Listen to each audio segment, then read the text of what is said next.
अलग है। इसी प्रकार परशुराम रूपी स्वाति नक्षत्र का आशीर्वाद रूपी जल गिरा, राम रूपी केले में गिरने से वो कदली हो गए, राम रूपी केले में गिरने से वो कपूर हो गया, और लक्ष्मण रूपी नाग के ऊपर गिरने से हलाहल हो गया। तो इसमें आशीर्वाद का दोष है कि पात्रता का दोष है। स्वामी जी, आपने कहा कि परशुराम के जीवन में माया नहीं आ सकती, तो आप ये बताइए कि सहस्त्रबाहु को आपने मारा है? तो तुमने मारा है क्या? तो इसका मतलब कि आपने मारा है। और क्या? हाँ, आपने मारा है। तो इसका मतलब ये हुआ कि मैंने मारा है। इनका मतलब ये हुआ कि मैंने मारा है, लेकिन मैं कहता हूँ कि आपने नहीं मारा। फिर किसने मारा?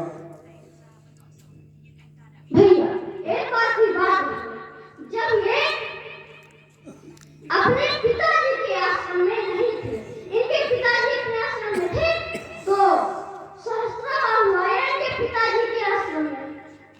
इनके पिताजी के पास एक काम है, गौ थी, वो इच्छित फल प्रदान करती थी। तो सहस्त्रबाहु आया इनके पिताजी से, सहस्त्रबाहु ने गौ की याचना की, तो इनके पिताजी ने मना कर दिया, इनकार कर दिया साफ। तो बताइए भैया, संत थे, दे देना चाहिए था उनको, क्योंकि एक संत ने लिखा है कि मांगो मरण समान, मत को मांगो भीख, अमांगन से मरना भला। ये संतों की